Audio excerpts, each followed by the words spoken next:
जी अस्सलाम वालेकुम क्लास, कैसे हैं आप? अच्छा, ऐसे है कि हमने जो लास्ट लेक्चर में काम किया था इट्स अबाउट द जर्नल। हमने कहा जहाँ पे ट्रांजैक्शंस को first of all chronologically record किया जाता है दैट इज़ कॉल्ड जर्नल। ठीक है, अब जर्नल्स के अंदर ये देखें, ये ऑलरेडी हमने काम किया हुआ है। अब जर्नल से जहाँ फर्स्ट ऑफ ऑल जहाँ पे ट्रांजैक्शन को रिकॉर्ड किया जाता है दैट इज़ कॉल्ड जर्नल। अच्छा, अब यहाँ आप देखें जैसे कैश अकाउंट, कैपिटल अकाउंट, ठीक है, इनकी certain amounts and debit credit के अंदर फिर परचेज टू कैश है, कैश टू सेल्स है, सैलरीज, मतलब इसी तरह आपने तमाम एंट्रीज को रिकॉर्ड किया विद शॉर्ट एक्सप्लेनेशंस। अच्छा, जब रिकॉर्डिंग का जो प्रोसेस होता है उसे जर्नलाइजिंग कहते हैं, और जो शॉर्ट एक्सप्लेनेशन होती है जैसे मैंने लिखा started business with cash that is called narrations. अच्छा, ये काम हम ऑलरेडी कर चुके हैं। What is the next step? It's important to understand. अब इन तमाम आइटम्स का देखें, they are different items. Cash is one item, capital is another item, purchases is another item, cash already done, sales another one, salaries another one, commission another one। Means कि हम अगर देखें इस जर्नल के अंदर 6 किस्म के नेम ऑफ अकाउंट्स को हमने इस्तेमाल किए। We are not going to discuss the nature of accounts at the moment, ठीक है, नेम ऑफ अकाउंट। अब वो कहता है an individual record of each items. अब ये जो हमने जितनी आइटम्स डिस्कस किए ना, जैसे हम नेम ऑफ अकाउंट कह रहे हैं, कैश है, कैपिटल है, परचेज है, ठीक है, सेल्स है, सैलरीज है, कमीशंस हैं, इनका जो इंडिविजुअल रिकॉर्ड होता है ना, an individual record of each item is called ledgers. अब we are going to start the ledger. अब लेजर्स क्या है? इन आइटम्स का, इन अकाउंट्स का सेपरेटली आपने रिकॉर्ड मेंटेन करना है, इंडिविजुअल रिकॉर्ड करना है इनका। सबसे पहले याद रखिएगा, इस लेजर को हम 2 हिस्सों में तकसीम करते हैं। ये देखें, 2 हिस्सों में मैं तकसीम कर रहा हूँ।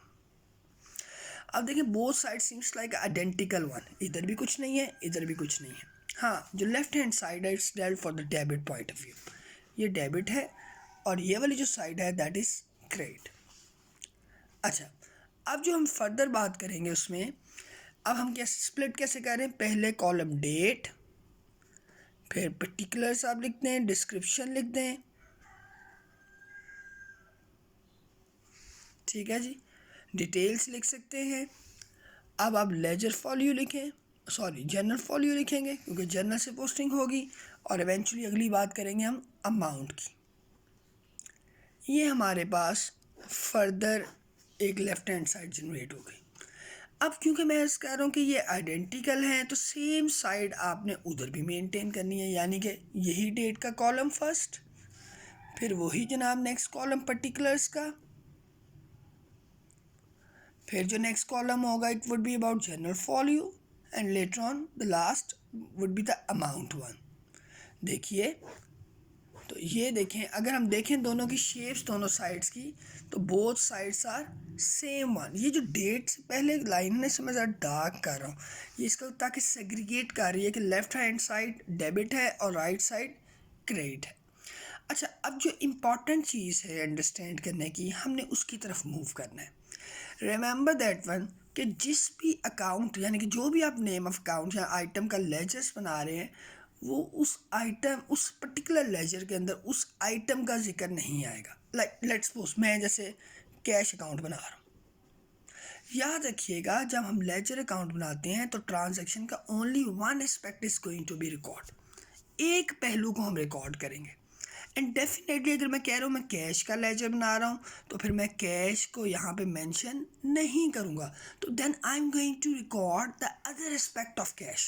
जैसे अगर मैं पहली एंट्री की बात करूँ, अच्छा सबसे इंपॉर्टेंट, अगर तो कैश डेबिट है मूव टू डेबिट साइड, और अगर कैश क्रेडिट है तो मूव टू क्रेडिट साइड। ये इंपॉर्टेंट बात है जो आपने अंडरस्टैंड करनी है।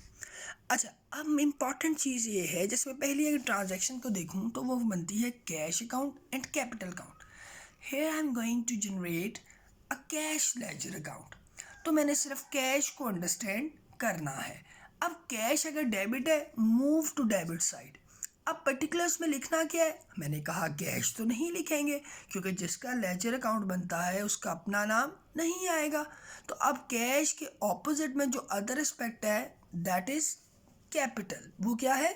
तो मैं मूव करूँगा कैश के लेजर अकाउंट में और डेबिट साइड में जाऊँगा, और पर्टिकुलर में यही टर्म कैपिटल अकाउंट यहाँ पे मेंशन करूँ। और याद रखिएगा मैं किसका लेजर बना रहा हूँ, कैश। तो यहाँ से मैं कैश के आगे जो डेबिट साइड पे अमाउंट है 1 लाख, सिर्फ यही अमाउंट यहाँ पे मेंशन करूँगा। ये पहली बात हो गई।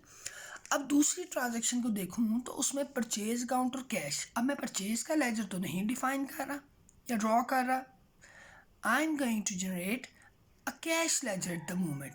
तो मैं कैश को देख रहा हूँ, इस एंट्री में कैश क्रेडिट है, तो मैं मूव करूँगा अपने लेजर की क्रेडिट साइड पे और उस एस्पेक्ट को रिकॉर्ड करने की कोशिश करूँगा जो कैश के अलावा है। और जो कैश के अलावा एस्पेक्ट है वो क्या है यहाँ पे, परचेजेस। तो फिर मैं यहाँ पे डेफिनेटली परचेज क्रेडिट साइड पे लिखूँगा। और मैं कैश का लेजर बना रहा हूँ तो फिर मैं अमाउंट भी कैश के आगे वाले ही मेंशन करूँगा जो कि 20,000 है। ओके, अब नेक्स्ट एंट्री को देखूं तो नेक्स्ट एंट्री में कैश टू सेल्स है। अगेन मैं कैश का लेजर बना रहा हूँ। जब कैश डेबिट होगा तो फिर मैं अल्टीमेटली डेबिट साइड पे मूव करूँगा और उस एस्पेक्ट को रिकॉर्ड करूँगा जो कैश के अलावा है। तो वो क्या है, सेल्स। तो मैं डेबिट साइड पे बेटा सेल्स अकाउंट लिखूँगा और अमाउंट भी सेल के आगे कैश वाली ही लिखूँगा जो कि 30,000 बनती है। ठीक है बेटा, ये हमारा लेजर बनना स्टार्ट हुआ है। अच्छा, अब अगर मैं आगे देखूं, डेट्स को मैं मेंशन नहीं कर रहा, it's quite easy to mention the dates here. जो भी डेट होगी उस एंट्री की, ठीक है, आपने वही एज इट इज़ यहाँ मेंशन कर देनी है। अब नेक्स्ट एंट्री को देखूं तो that is salaries to cash. Again मैं सैलरी अकाउंट तो नहीं बना रहा, I am going to prepare the cash ledger account at the moment. तो मैं सिर्फ कैश को देखूंगा, यहाँ कैश क्रेडिट है किसकी वजह से, सैलरीज की वजह से। तो वो रीज़न, वो एस्पेक्ट आप क्रेडिट साइड पे नोट करेंगे और जो कि क्या है, सैलरीज, और अमाउंट है उसकी 10,000। फाइन। अच्छा, अब मैं नेक्स्ट में देखता हूँ एंट्री, तो नेक्स्ट एंट्री में कैश टू कमीशन है। अगेन कैश का लेजर बन रहा है तो कैश डेबिट है किसकी वजह से, कमीशन की वजह से। अब इधर जो मैं डेबिट साइड पे एस्पेक्ट रिकॉर्ड करूँगा वो कमीशन होगा और उसकी अमाउंट हमने यहाँ मेंशन की हुई है 5,000।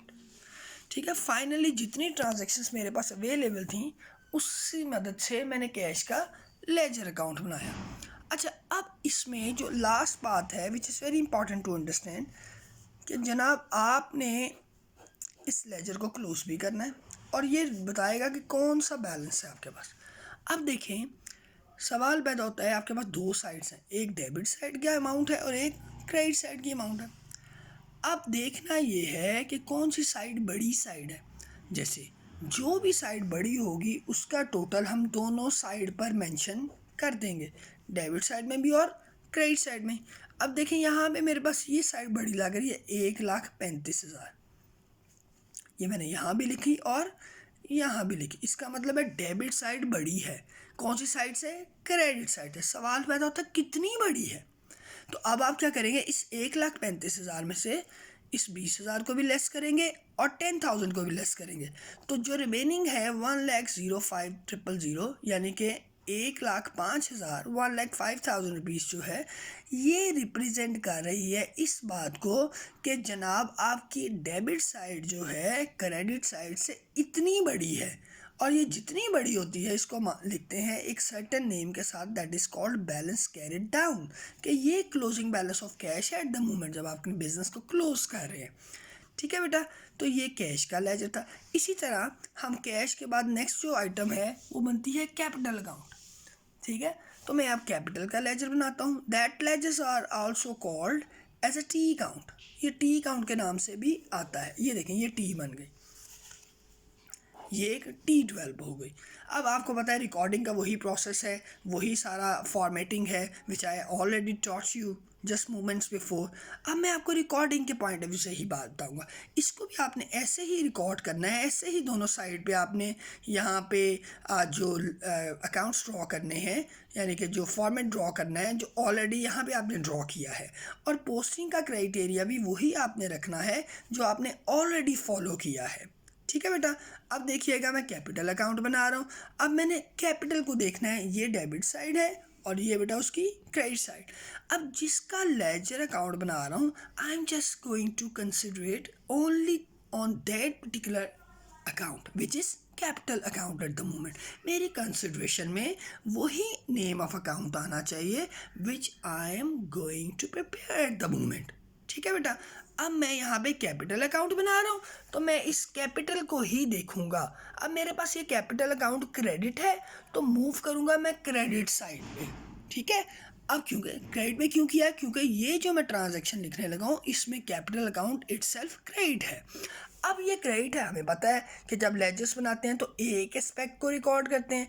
अच्छा, कौन से एस्पेक्ट को रिकॉर्ड नहीं करते, जिसका अकाउंट बन रहा होता है। जैसे मैं कैपिटल अकाउंट बना रहा हूँ तो मैं कैपिटल के लेजर में कुछ भी नोट कर सकता हूँ लेकिन कैपिटल को नहीं लिखूँगा। ठीक है जी।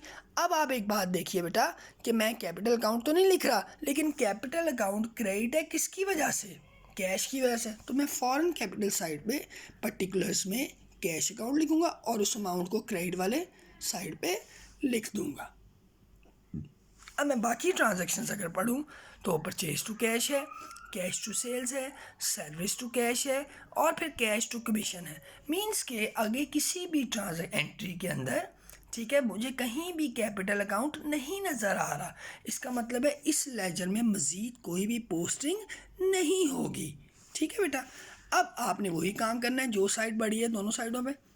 अब जाहिर बात है क्रेडिट साइड पे तो डेबिट साइड पे तो कोई पोस्टिंग ही नहीं है, तो फिर मैं यही 1 लाख दोनों साइडों पे मेंशन कर दूंगा और फिर इसमें से कुछ भी जब लेस नहीं होगा तो यही 1 लाख आएगा कि जनाब क्रेडिट साइड डेबिट साइड से 1 लाख बड़ी है और जो बड़ी साइड होती है, जो छोटी साइड होती है, उसमें जो भी बैलेंस निकलता है उसे हम बैलेंस कैरी डाउन के नाम से रिप्रेजेंट करते हैं। तो बेटा ऐसे ही आपने कैपिटल के बाद, कैश के बाद, कैपिटल के बाद फर्दर जो आपके अकाउंट्स बन रहे होंगे, जहां आपने जर्नल्स बनाए हैं, जैसे आपने मुझे अभी भेजी हैं assignments, that's really great work. लेकिन just try to follow those directions which I told you, which I taught you already. ठीक है बेटा, ये बातें आपने जहन में रखनी है, उसी स्टेट ऑफ माइंड से आपने काम करना है जिससे मैंने आपको बताया है। ठीक है, even though if you are having any sort of problem while understanding the ledger accounts, you may consult with me many times. I am already available for you. I am always available for you. Jazakallah khair. Thank you so much.